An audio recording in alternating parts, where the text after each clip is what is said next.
Welcome to Postcards to the Universe with Melisa Caprio. Do you believe in magic? What if you were told that all you had to do was get a little creative and work a magic spell to bring anything you can imagine into your life? Here on Postcards to the Universe, we will share manifesting, tips, postcards, creativity, abundance, and prosperity. Here is your host, Melisa Caprio. Hello and welcome to Postcards to the Universe with Melisa, creating the life you crave. How's everyone doing? I hope you guys are doing well. I'm doing really well today. I am so super excited to have best-selling author and spiritual teacher Mark Nepo on my show, and I'm going to bring Mark out in just a few minutes. Something I wanted to share that I was thinking about and working on this week. This week's Magic Monday message. Well, for those of you who are just tuning in for the first time, each Monday I post a Magic Monday message, and it has an affirmation. And this week's affirmation is, I choose gratitude. And I photograph a manifesting postcard that someone sends me, and I will pick an affirmation from that. And like I said, this week's is I choose gratitude, because I feel like focusing on the affirmation really helps me. And it's been something I've been doing for the last few years, and it's really working for me. And I get to be creative and do my photography, which I so love to do. So I believe that gratitude is very much a choice, that we choose to look at all that we have and feel grateful for in our life. It is really easy to sit around and stress out about what we don't have, what's lacking, or to focus on all our problems. And it takes practice to focus on gratitude, especially during troubling events or experiences. And with the pandemic still around us, many people have suffered tremendous loss. Others are dealing with health issues, and while others' lives have completely changed, and they're managing their life in a very different way today than they were at the beginning of the pandemic. And us humans, we tend to focus on our suffering. So of course, if we're suffering, we need to acknowledge that, and we need to feel that. That's important, and we need to process that. But we can still at the same time look and find those things, experiences, and people that we are grateful for. So I ask you what you're grateful for right now in your life. It could be something as simple as a morning coffee. I love my morning coffee, and I put whipped cream and cinnamon in it every morning, and I'm so grateful for that. It can be the comfort of your bed. It could be having a good friend that you can talk to. It may take some time to find gratitude in painful experiences, but when you have had time to process your emotions, you may look back on that experience, even if it was painful, and be grateful that it happened. That happened for me, for some of the experiences that brought me here today. That's why I'm here today. I'm very grateful for that. And I think, speaking for him, I don't know, he'll have to confirm here in a minute, but I think Mark Nepo would say he's had some similar experiences that he may have been painful, that he's grateful for, just from reading his work and listening to him speak. Gratitude is such a powerful feeling. I always say gratitude is the fastest route to manifesting. If you want something in your life, the quickest way for that to come to you is to be grateful for what you already have. I talk about gratitude a lot in my book, and I know when I'm feeling off emotionally, it's because I have forgotten to focus on being grateful in my life. When I am feeling grateful, I notice a wonderful byproduct, and that is I am feeling joy, and feeling joy feels really good. I think we all could place our focus more on all the wonderful things we have in our lives and see how that shifts things. Just try being grateful this week. Look for all the things in your life and your surroundings that you can be grateful for.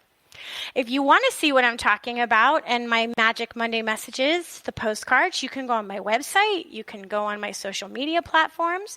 And if you're interested in doing inner work exercises and reading people's incredible journeys of transformation, inspiration, and manifesting, you can see in my book, Postcards to the Universe, Harness the Universe's Power and Manifest Your Dreams. And you can find that on any of your online favorite bookstores. And if you're on Facebook, join my Facebook group, Postcards of Love. We share inspirational stories, messages, art, and of course, beautiful photographs, because I love beautiful photographs. And you can find me social media and my new YouTube channel and subscribe. So I appreciate that. Okay, next week I have author Claire B. Willis on. She's a clinical social worker who has worked in the fields of oncology and bereavement for more than 20 years and has led bereavement end-of-life support, and she shares all of this in her book, Opening to Grief, Finding Your Way from Loss to Peace. So you can join me next week for that. All right, so I'm so excited to talk with my guest, Mark Nepo. Mark Nepo has moved and inspired readers and seekers all over the world with his #1 New York Times bestseller, The Book of Awakening. Beloved as a poet, teacher, and storyteller, Mark has been called one of the finest spiritual guides of our time, a consummate storyteller, an eloquent spiritual teacher, a best-selling author. He has published 22 books and recorded 15 audio projects, and was also chosen as one of Oprah Winfrey's own SuperSoul 100, a group of inspired leaders using their gifts and voices to elevate humanity. And he has a new webinar starting June 13th titled The Life of Expression, Finding Your Voice. It's a 3-session webinar. Will center on the lifelong process of listening, reflecting, and expressing on how bearing witness to the truth of living reveals the mysteries of life. To find out more about Mark and his books and his new webinar, please go to marknepo.com, marknepo.com. Welcome, Mark. Thank you so much for being here with me today. Oh, it's wonderful to be here with you. Thank you for having me. Oh yeah, this is super exciting because I've seen you on Oprah, so I knew who you were. Yeah, so it's really cool to be able to talk to you because your book, actually, the Book of Awakening, I purchased it years ago and I loved it. Yeah, and I couldn't find my copies, so last year I ended up getting the 20-year anniversary edition on my Kindle. Thank you. It's amazing that it's 20 years. It's hard to believe. Doesn't seem like it. I bet. Yeah, it's what I love about the book is even though it's a certain date, you don't really even need to follow it for the day. You can just go on and open up a page. And it seems like absolutely. That's the message. That's the message you need for the day, right? I love that. So what was... It really... Go ahead. No, go. Yeah. Please, go. Yeah, it really, I tried years ago after my cancer journey in my 30s. I almost died from a rare form of lymphoma. And after that, I have had a lot of people, still do have a lot of people who are in recovery, various forms of recovery. So I started seeing day books all over the place. And they, in the rooms, they're really used, they're in cars, they're in backpacks, they're in restaurants. Right. And so it really kind of struck me like, wow, this is a form. If I could fill this form with small doses of what matter, it might be helpful. I had no idea how that became the Book of Awakening after several years.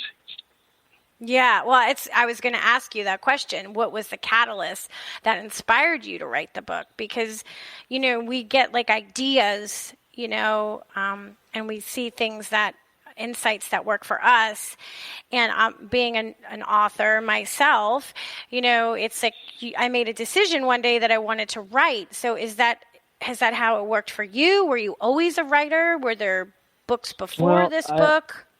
Yeah, there were a couple of books before this. That was my third or fourth book. But writing, started for me. It's the way that even as a little boy, I saw the world. The world kind of spoke to me in metaphor before I even knew what a metaphor was. But that's just, I always felt, even when I was alone in nature, I felt like things were speaking to me. And then, in high school, of course, the first woman I fell in love with, and then we didn't, we went our separate ways, and it broke my heart. And as a way to try to deal with that heartache as a, teenager, maybe 17, 18, I started writing. And because I wasn't a loner, but I didn't have real intimate friends till I got to college, and so the more I wrote, the more I started to process my feelings, and I realized I wasn't just talking to myself. I was beginning a conversation with the universe, and the words were just the trail of that. And so, I think one of the things, and this is a lot what the upcoming webinar is all about, that under whatever art we create, everyone, I believe, needs a personal form of expression, because that's how the heart breathes. We inhale and exhale. We can't say, oh, wow, we're in this interview, we'll just inhale. That's not going to work. Right. Well, the heart inhales by perceiving and feeling, and it exhales by expressing. And it doesn't really matter. It could be conversation, it could be writing, it could be gardening, it could be a formal art or an informal art, but everybody has to have some way that the heart releases and expresses itself, because that's how the heart breathes. And so, one of the things I've been, ever since my cancer journey, I've been interested in the expressive journey of healing, and, more than what the products we create, more by our engagement, that engagement really helps create us. Yeah, I love that. And when I was reading about the webinar, I thought that was so interesting what you say about it, which I'll read here in a second. But I just wanted to say, for me, it's first through photography. That's what my background is. I'm a fine art photographer. And when I'm photographing, I get into, and now I've combined writing with it, and I notice, especially this past year, my creativity has even deepened over this pandemic, that when I'm doing that, I'm in my happy place. I'm finding my happy place. I feel grounded, and I love it. And this is what you say about the webinar. So the webinar is starting on June 13th, The Life of Expression, Finding Your Voice. It's described as centering on the lifelong process of listening, reflecting, and expressing on how bearing witness to the truth of living reveals the mysteries of life. You say we are constantly being shaped by life into finer instruments of care and expression. The deeper we go, the more attuned we become, and the more we join with everything around us. This webinar will help you discover and inhabit your own voice, by which you can strengthen your connections and find your way. And I love that. So, tell us a little bit about the webinar. So there's 3 dates, June 13th, the 20th, and the 27th. That's coming up in a couple weeks. Yeah, so it's 3 Sundays, and there's 3 parts. They're all connected. It's an hour and a half each Sunday, and we'll, I'll be exploring those very things. We'll be looking at the life of expression itself. How do we know where our gifts are? How do we start to listen for our own voice? And we'll talk about, in the second session, the chord in our heart, the common chord in our heart that connects us to everything. And in the final session, we'll be looking at unraveling the self. How do we? It's interesting that, and I think all of us are like this. We grow up in this modern world, and everybody is kind of forcing us or chasing us to get attention, and hey, look at me, and to have some kind of worth, which is natural enough. But I have found that the things that have given me life, that have made me feel strong and centered, are when I give attention, not get attention. And that's really at the heart of, I'm sure when you're doing photography, you're really drawn to look at something, and I'm drawn by different things, and I follow, and whether we write it down or not, or whether you take a photograph or not, that process of, following, there are teachers everywhere. And so when something, even like, let's say, light in an alley in the city, all of a sudden it stops me. Whoa, I have to pay attention. And when I give attention to anything long enough, it becomes my teacher. I love that. I love that so much. And it connects me. And so this is like the kinds of things that we will explore. And like you said, people who are interested can go to either my website or to live.marknepo.com to get more details and register for this. But I really,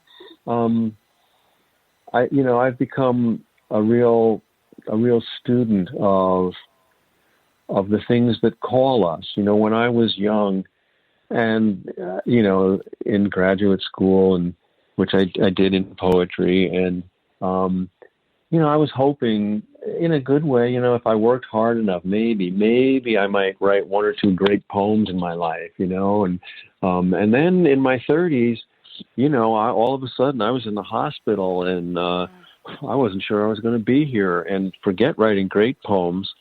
I needed to discover true poems that would help me live. And now, I turned 70 this year, and I just want to be the poem. That's great. I want to be the poem. I love that. So is the classes, are you going to show up live? So are we going to be able to talk to you live? Okay. And if you can't make it live, can you still do it and see the recordings? Okay. Yep. The way that it'll work is, for the first 40 minutes or so of each session, I'll share stories and metaphors, and we'll talk about things, and I'll offer ways to help folks personalize these things. And then the second half of it will be live question and answer, where folks can come on screen and we'll explore and talk, and we'll do that. And then certainly a lot of people, because people sign up from around the world and can't always make the live because of the time zones. So everybody gets a link to the video, and so you can watch it at your own timing, or go back to it if you want to be with it a little more. Okay, perfect. All right, so I want to take our break right now because I want to talk about the personal form of expression with you. So before we get into that conversation, let's take our break here, our first break here. Sure. So stay tuned, and we'll be back in just a couple of minutes.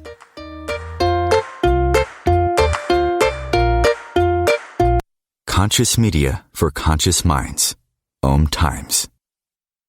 Host your show on IOM-FM, the radio network of OMTimes Media, one of the more recognized brand names in the conscious community, and is backed by the extensive marketing reach of OMTimes. Hosting a show on IOM-FM immediately connects you with our extensive dedicated community.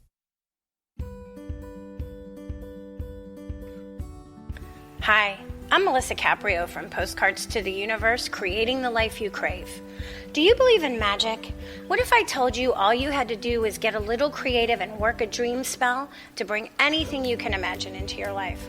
Well, guess what? I've got the spell for you. Postcards to the Universe, a global movement for manifestation, is a casting magical tool for you to use whenever you want. How does living in passion sound to you?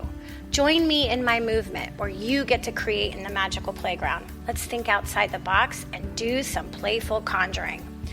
By casting out our desires with a manifesting postcard, we explore our hearts and allow the alchemy of our dreams to appear. And don't forget to tune in each week here on OMTimes Radio with my show, Postcards to the Universe, creating the life you crave at 4 p.m. Eastern Time. I share tips on creativity, abundance, and prosperity, and you will be introduced to the coolest guests, trailblazers, mystics, and creatives who enrich our lives.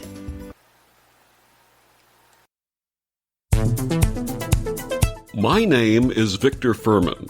Some call me The Voice. I've always been fascinated with human nature, spirituality, science, and the crossroads at which they meet. Join me Wednesdays at 8 p.m. Eastern on OMTimes Radio, and we'll explore these topics and so much more on Destination Unlimited.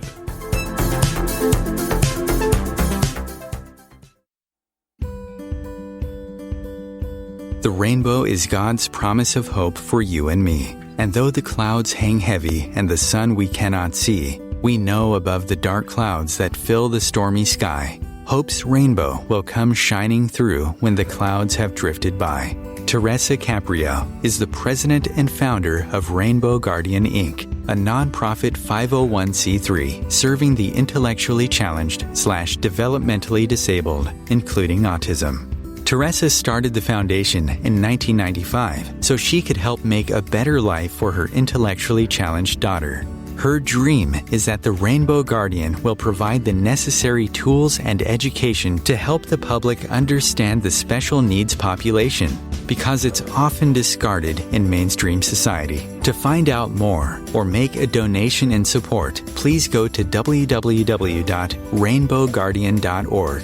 Rainbow Guardian's special mission is to see these unique people live a happy, full life and have a future of liberty and equality.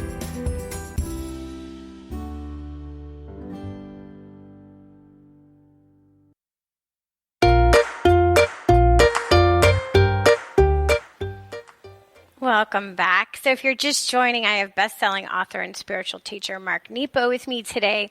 So Mark, I wanted to ask about your upcoming webinar. And I thought of this question as I was thinking about today's show. So how do we allow life to shape us and to find our instruments of care and expression, as you say, and not turn us angry, bitter, and resentful? Well, I think for me, and again, in all of my work in teaching, I offer examples, not instructions, because there is no how-to. We can simply compare notes on what it is to be here. So for me, I have found that the key to my living a full life is to allowing and facing my full humanity. We do spend a lot of time in our modern age, a lot of energy trying to divide things into happy or sad, or good or bad, or true or false. And, the things that I've been touched by the deepest, that have changed my life, both wonderful and difficult, defy anyone. They're more than all of that. And so I feel like we are all challenged to be as thorough as possible. So, that means that when I feel, for instance, I'll share, a few years ago, maybe 5-6 years ago, my wife, Susan, and I, and she's a potter, but we went through, about a year and a half where we had a lot of losses. We lost both of my parents. We lost her mother. We lost a really dear dog that was like a dog child to us. And so like everyone, no one's exempt from grief. And so, it wasn't about getting over it. It wasn't about cheering up. It was about allowing ourselves to feel the deepest truths of what it is to be alive. And so, this is everyone who lives. If you know love, you will know loss. That's not a sad thing. That's like talking about gravity.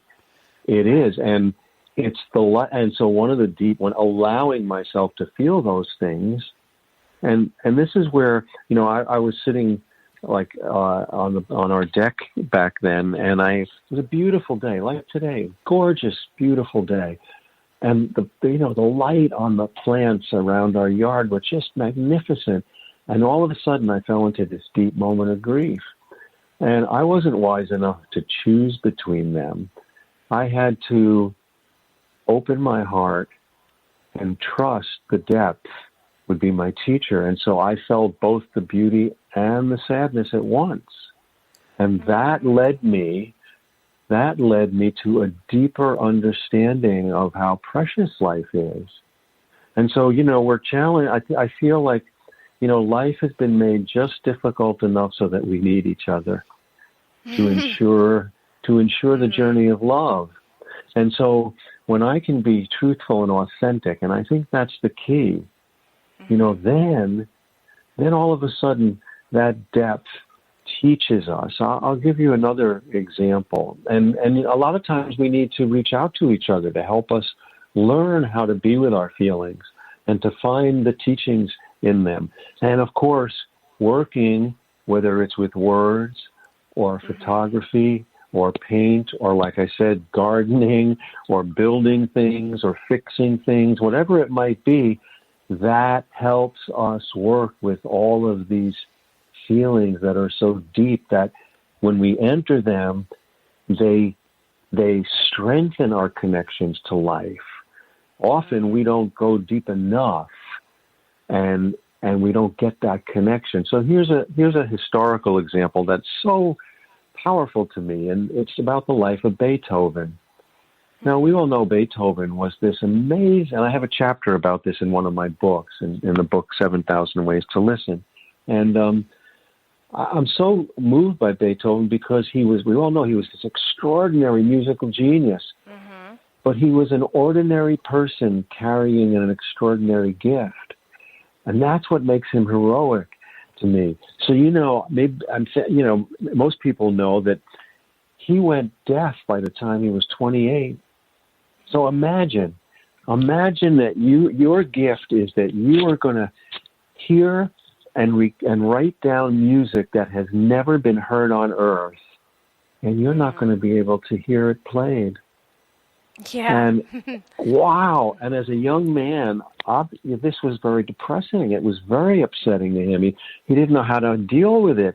And in 1802, in his 20s, he told everyone, I just need time to myself. He was like going on a retreat. And he went to this little town outside of Vienna.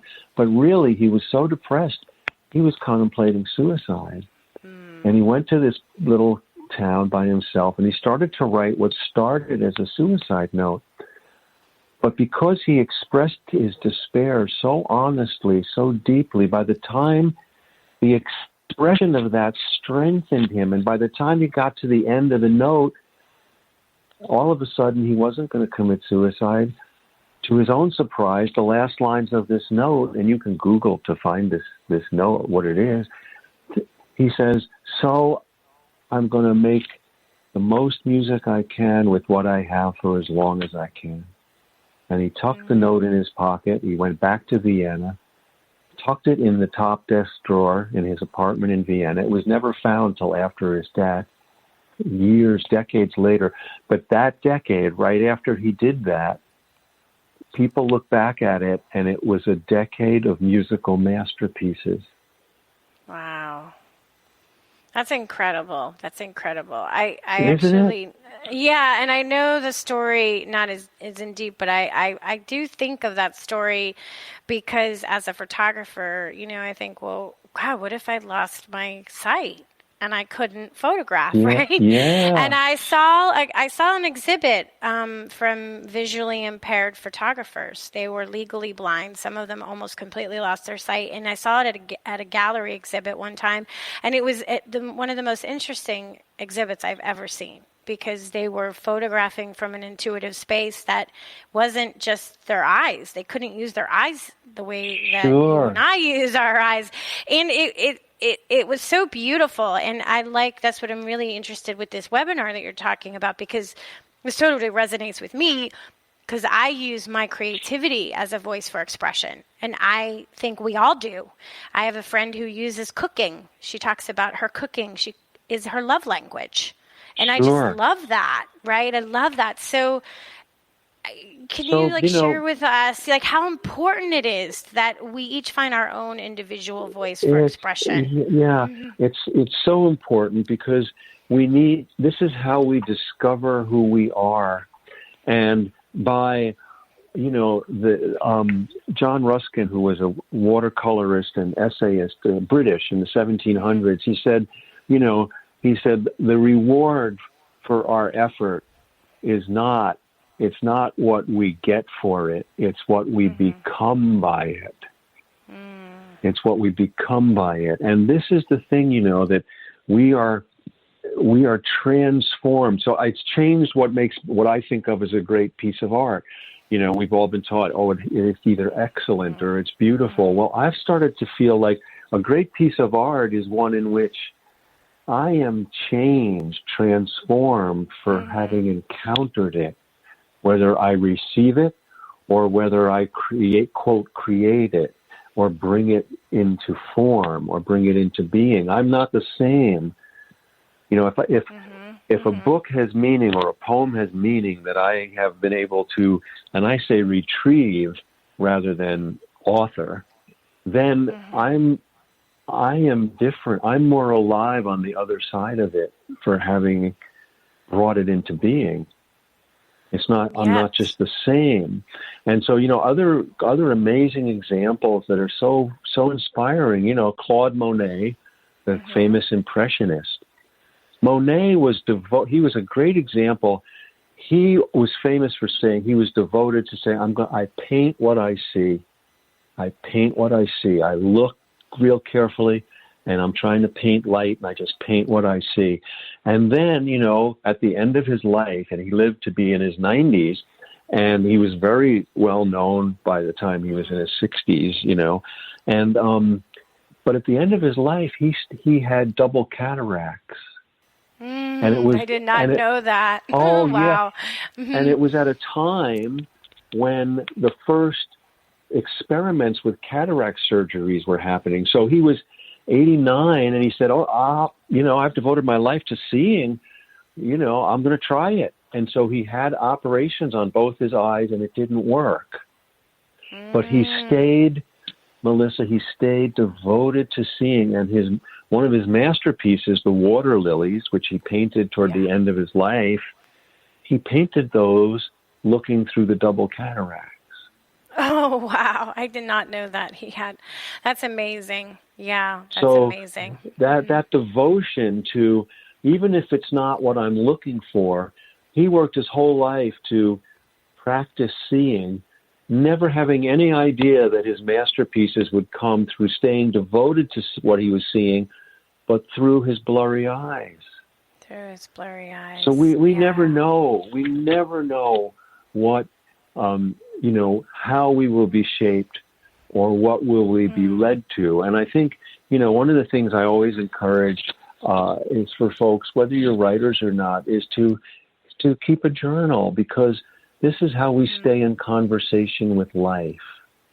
This is how we stay. And it doesn't have to be organized. It doesn't have to be in full sentences. It's not about whether other people read it. It's where we look out on the world and go, what is that saying to me? What is this tree that's waving in the wind? What is it saying? Or we come across, an animal in the wild. We watch a deer, or we see something, and then all of a sudden something, we all have these special moments that when we give our attention enough, things start to feel extra real. Well, they start talking to us. And so part of it is listen, after all these years for me, writing is really listening and taking notes. Yeah, I get that. As photography is observing and taking notes. Like before I did this work, I photographed therapy, dolphin human therapy with dolphins and children. Yeah, and the parents loved my photos, and everybody loved them because I would sit on the platform for a long time, and with the session, and I would just watch, and I would photograph, the relationship. It was the relationship that I was interested in. They're not posed pictures by any means. And there's an intimacy to them, and all of the parents I still get emails saying how much they look back and they love those photos about their children and stuff. And I learned so much about the animals and about children and about therapy and about life and about love and just from observing. And I cherish it. I cherish that experience. And this is before social media. There's no posting to get likes. I'm not crazy about that, posting to get likes and get noticed. That's not my favorite thing. Because I think we miss something. I think if that's our goal, we're missing something. Well, I think that, what I have learned, and it's what I said earlier about giving attention, out in the world, we have to do some amount of getting attention. You have to send a resume somewhere. Sure, you have to do this. But the real thing that brings us alive is giving attention. Because by and this starts to touch in with what you were saying about gratitude, because when we give attention, when we recognize and verify what we experience in life, then we start to celebrate life. And that's different because we live in a world that's so fast that we have a hunger. It's interesting that we're looking to be celebrated when we're really aching for something to celebrate. We're looking for people to recognize and verify us, when really, my affirmation of my worth comes from me reconnecting with my direct experience of life, with my direct, and the life of expression helps us do that. Yes. It helps us follow what is life-giving. And that's the most important thing at all, because I think through that conversation we discover our gifts and how we can be of use. And I wanted to talk to you about, because I find, and this is true for a lot of us, that we're not present. And I think what you're talking about, what you're sharing is you're helping show us how we can be more present in our life, right? Because so many of us are thinking about what we need to do in the future or worrying about something that happened in the past, and we're missing the moment. So how can we show up and be more present in our life? Well, for me, and this is central to a lot of the way that I hold things and teach, with creativity and other things, because it's all wed with our individual spiritual practice. And so for me, my experience hasn't been, I don't believe that that there's some arrived state of enlightenment. I mean, maybe that's happened for some amazing people. That's not been my experience. You know, I feel more like it's, medieval monks, when asked how they practiced their faith, said by falling down and getting up. I love that. Yeah, I know that. I know that really well. And so, I'm closed and then I have to open. Mm-hmm. I'm afraid and then I have to feel safe. I'm confused and then I have to get clear. I fall down, I have to get up. And our life of expression, so we all have to develop a personal spiritual practice. What do we do? Which I call our practice of return. How do I get up when I fall down? How do I open when I'm closed? How I can practice being open, but when I really need it is when I'm closed. And so that's when we need to turn to, whether it's photography or drawing or gardening or listening to music or calling up your oldest friend or playing the one chord in the one song that touches your heart over and over and over. So we can build our toolbox, and then we can use it. Let me share. This is a okay. Teaching. Before you share your story, because I want to hear it, and I don't want to cut you off mid-story. Yep. So let's stop right here. Let's take our couple-minute break, and then I want to hear this story. Okay, stay tuned, everyone. We'll be back in just a few.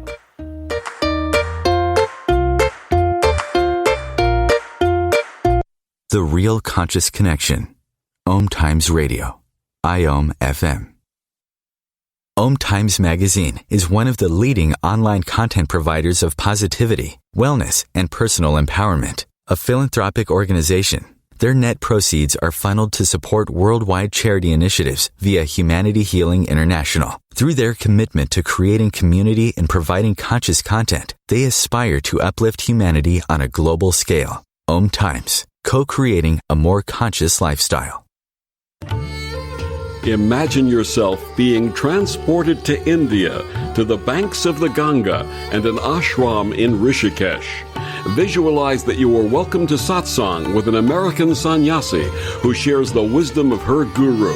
Your visualization has manifested.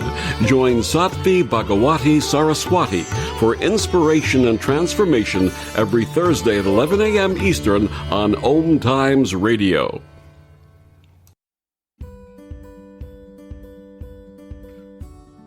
Hi, I'm Melisa Caprio from Postcards to the Universe, creating the life you crave.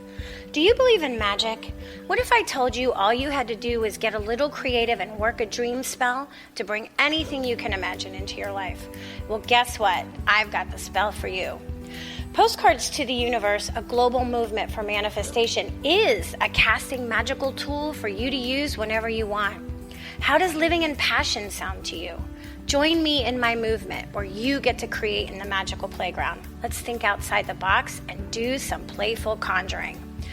By casting out our desires with a manifesting postcard, we explore our hearts and allow the alchemy of our dreams to appear. And don't forget to tune in each week here on OMTimes Radio with my show, Postcards to the Universe, Creating the Life You Crave at 4 p.m. Eastern Time.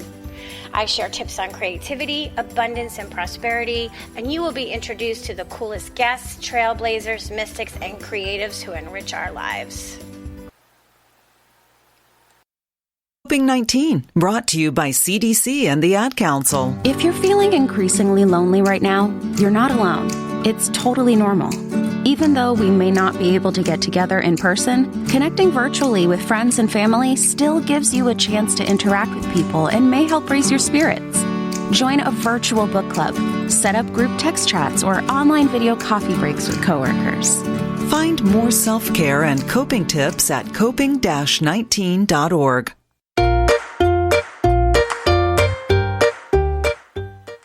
Welcome back. Okay, so I have author Mark Nepo on. So yeah, I want to hear your story. So I'll let you just pick right back up. Yeah, so sure. So this is an ancient Hindu teaching story, and it's so powerful because it helps us understand ways to face fear and pain. So there's a master and an apprentice. There's always a master and an apprentice, and the master, the truth be known, he's very annoyed by his apprentice because the apprentice is always complaining about everything. Complain. So the master says to the apprentice, I want you to get a handful of salt, put it in a glass of water, and bring it to me quietly. So the apprentice does it, and the master says, drink from the glass. The apprentice drinks from the glass, and he spits it out. The master says, what's the matter? Oh, he says, it's bitter. The master says, I want you to get the same exact handful of salt and follow me quietly. So the apprentice scoops into his palms the same exact amount of salt, and he follows the master, who leads him to a lake. And the master says, put the salt in the lake, which he does. And the master says, drink. The apprentice kneels down. On one knee, scoops water up to his mouth and drinks. It's dribbling down his chin. And the master says, well? And he says, oh, it's fresh. And the master looks at the apprentice. He says, stop being a glass, become a lake. Stop being a glass, become a lake. This is an ancient, anonymous teaching story. And what's so powerful about it, at least what it says to me and why I tell it, it says, everybody gets their handful of salt. That's our fear. That's our pain. Nobody gets out of life without that. And maybe we get it all at once. Maybe we get it a grain at a time or a clump at a time. And so there's no eliminating pain and fear, but we can right-size it. And we right-size it by enlarging our sense of things. So you may hear this story and say, well, it's not good to be a glass. I'll never do that again. Oh, yes, you will, and so will I, because we're human. And that's when pain and fear say hello. That's what they make. They make us constrict. We do become a glass. It's not about trying to eliminate it. It's about the practice of return. Oh, I'm a glass. How do I become a lake? What's in my toolbox? Now I can turn to the life of expression. I can turn to photography. I can turn to writing. I can turn to gardening. I can turn to whatever it might be. What is in there for when I am a glass that I can enlarge my sense of things? Because if we don't, then we risk becoming bitter. Right. When we stay small, we become bitter. And when we can enlarge our sense of things, things become right-sized. And then I don't live in my fear lives in me. I don't live in my fear. I like that. My fear lives in me. My fear lives in me. And so these are the things that every human being has to face because this is what it is to be a spirit in a body and time on earth. And so we all have to fill up our toolbox. What is it that because I can share with you what works for me, but that doesn't mean it's going to work for you. Right. So we all just can compare notes and say, well, this works for me, and I'm going to try this and see if that works or not. And that's how we fall down and get up. That's how and so our personal form of expression, whatever it might be, and we can have more than one. Sure. They help us stay thorough and fresh. They help us process life. They help us have the feelings and the sensations and the difficulties move through us. Because it's only when we hold on to them that we get stuck. Right. Right. And I noticed, and I've done guilty of it in the past, is when I'm I feel so out of balance when I start to try to control everything. Because I realize I can't control anything. I have no control over anything. And I have to remind myself of that. And then, to allow me to let go. And I think a lot of us have that control thing. We try to control everything in our environment. Well, this is another small story. When I was going through my cancer journey, when I was young, one of the poets, Chinese poets from the Tang Dynasty in the 700s AD, Tu Fu, was an amazing, and I one of the people across time that I read his work and I thought, boy, I wish I could have talked to this guy. He seemed so real. And so when I was going through my cancer journey, he appeared as a guide in one of my dreams. And I was in my early 30s and I was scared. I was terrified of everything. I had not been through anything that serious. And so in the dream, he was sitting on a beach, cross-legged, with a stick in the sand. And I went up to him and I said, how do I block the fear? And he ignored me, and I got kind of upset, and I got even closer. I said, how do I block the fear? And without looking at me, he took the stick and he waved it over his head. And he said, how does a tree block the wind? And then he disappeared. Oh, wow. And I woke up. And That's a dream. That's quite a dream. Yeah. And the lesson from him was, a tree doesn't block the wind. It lets it through. It lets it through. It lets it through. We can't block or control the fear or the pain or the difficulties or the confusions. We can only let them through. And in that way, we need to be like a tree that lets wind through, or a flag. A flag doesn't hold on to the wind. It unfurls and flaps, and that's when it's being most a flag. Right. Well, my question about your cancer, when you got through it, were you, did you think, why me? Did you feel angry when you were going through it? And what did you get from the cancer? Because obviously it came to you and you survived for a reason. You talk about it a lot. Well, you talk about it in your book. So yeah, so and what was that for you? Yeah. So first, I was afraid. Sure. But I wasn't angry. I didn't feel why me. I honestly felt, well, why not me? Mm-hmm. Just imagine, right? You can watch ants work for days to build an anthill, right? Right. And then a storm comes and a branch breaks and falls and scatters the anthill.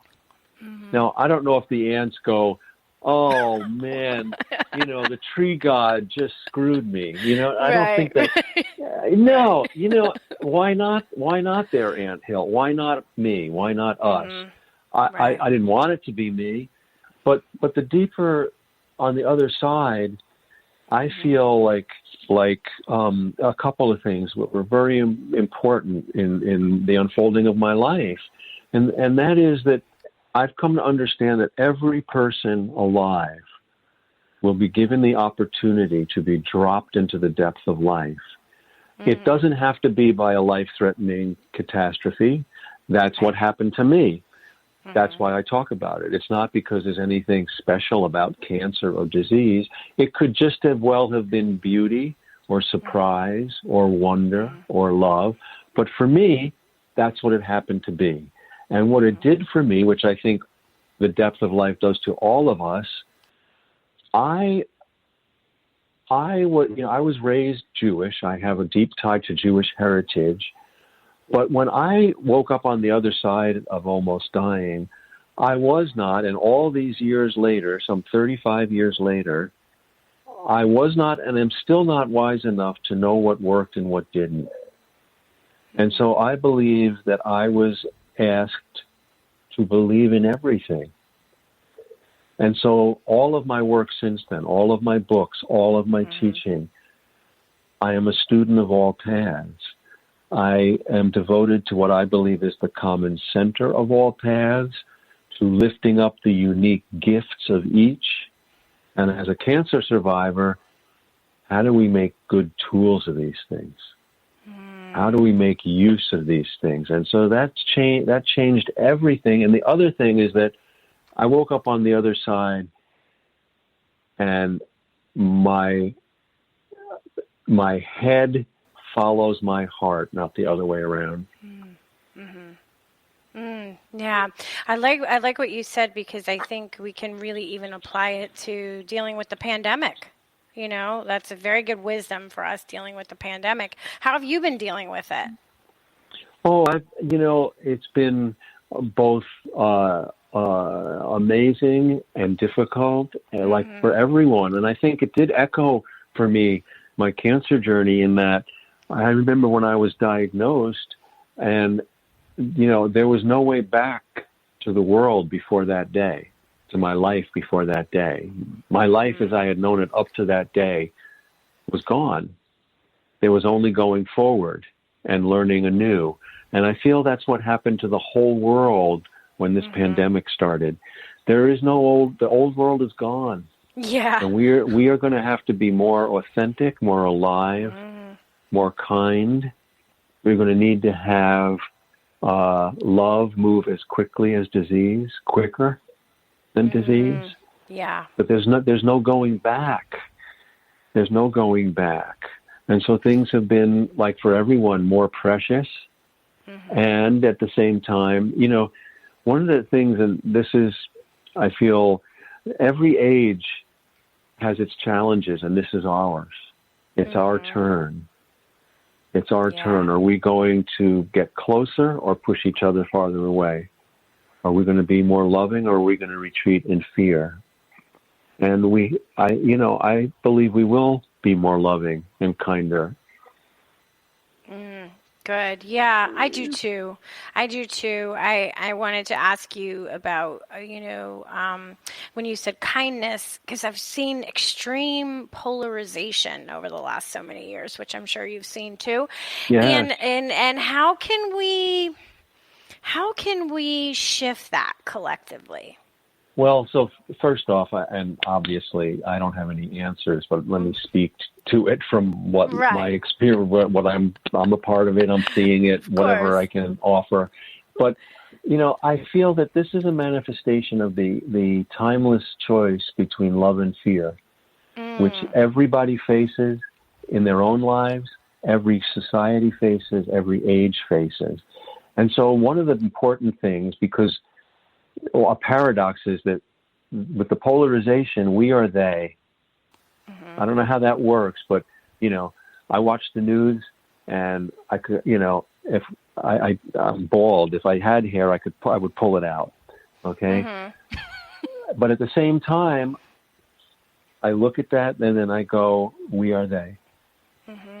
We are they. We created this together, and we can get out of it together. And so the most important thing is for us not to vanish, not to disappear in the face of cruelty, in the face of violence, in the face of prejudice. Is in the Middle Ages, the Dark Ages in Europe, 1300, only 10% of the European population was literate.